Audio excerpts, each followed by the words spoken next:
இலக்கை நோக்கி டுவர்ட் த கோல் இந்த நிகழ்ச்சிக்கு உங்களை அன்புடன் வரவேற்கிறோம். Praise the Lord. ஆண்டவராகிய இயேசுவின் இனிய நாமத்தில் உங்கள் எல்லாருக்கும் இந்த புதிய நாளிலே அன்பின் வாழ்த்துக்கள். மத்தேயு எழுதின சுவிசேஷம் 1:19. அவள் புருஷனாகி யோசேப்பு நீதிமானாய் இருந்து அவளை அவமானப்படுத்த மனதில்லாமல் ரகசியமாய் அவளை தள்ளிவிட யோசனையாயிருந்தாள். யோசேப்பு நமக்கு கற்றுத்தரும் ஒரு நல்ல பாடம். யாரையும் அவமானப்படுத்தக்கூடாதுங்க.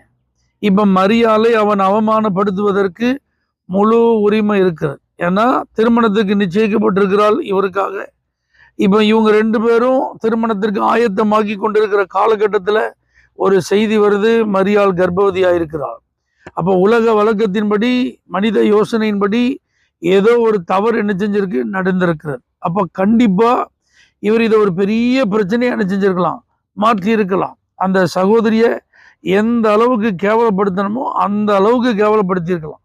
அவருடைய வாழ்க்கையில ஒரு பெரிய அவமானத்தை இழுக்க உண்டாக்குறதற்கு இவருக்கு 100% என்ன இருக்கு, இப்ப வாய்ப்பு இருக்கு. ஆனா பாருங்க, இவரை குறித்து பைபிள் சொல்லுது, அவர் நீதிமானாயிருந்து அவளை அவமானப்படுத்த மனதில்லாமல்.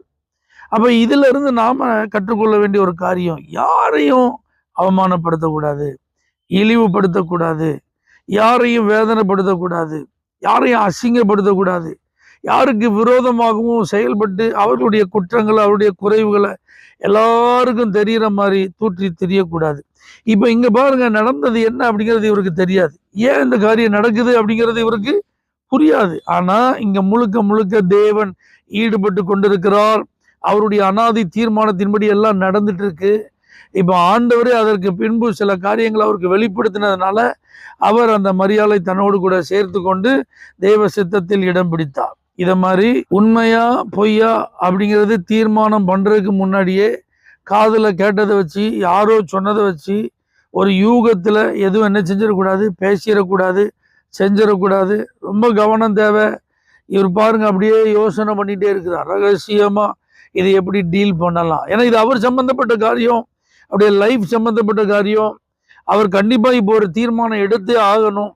அப்ப அதனால அவர் பாருங்க, எல்லாரையும் கூப்பிட்டு நான் அப்படி பண்ணவா இப்படி பண்ணவான்னு கேட்காம அமைதியா அவர் தேவ சமூகத்தில் இருக்கிறார். பாருங்க என்ன செய்யலாம் அப்படின்னு யோசிச்சுட்டு இருக்கிறார்.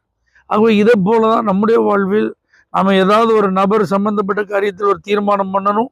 அவங்க குற்றமே செய்திருந்தாலும், அவர்களிடத்தில் தவறே காணப்பட்டாலும் அதை ஊரே கேளு நாடே கேளுன்னு பப்ளிசிட்டி பண்ணாம அவர்களுக்கும் நமக்கும் மாத்திரம் தெரிகிற மாதிரி என்ன செய்யலாம், அல்லது இதுல தேவனுடைய உதவியை நாடி அவர் இதுல நமக்கு என்ன ஆலோசனை சொல்லுகிறார் அதன்படி நடப்பது ரொம்ப முக்கியம். இன்னொன்னு சொல்லுவாங்க, கண்ணால பார்க்கறதும் போய், காதால கேட்கறது போய், தீர விசாரிக்கிறதா மெய்யும்பாங்க.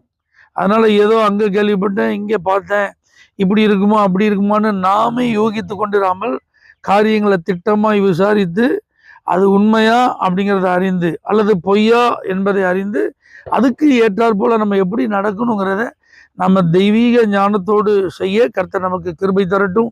யோசேப்பை நம்ம ஃபாலோ பண்ணுவோம். இந்த படிப்பினை அவரிடத்திலிருந்து கற்றுக்கொண்டு நாம் வாய்ப்பு வரும்போது நம்முடைய வாழ்க்கையில நடைமுறைப்படுத்த பிரயாசப்படுவோம். கர்த்தர் நம்மையும் இதை போல மற்றவர்களுக்கு உதாரணமாய் மாற்றுவார். பரலோக தேவனே, நீதிமானாகிய அந்த யோசேப்பை போல எங்களையும் மாற்றும். இயேசுவின் நாமத்தில் பிதாவே, ஆமென். For prayer contact, Pastor J. J. Kumar, El Shaddai Ministries, 9500252586, Surandai.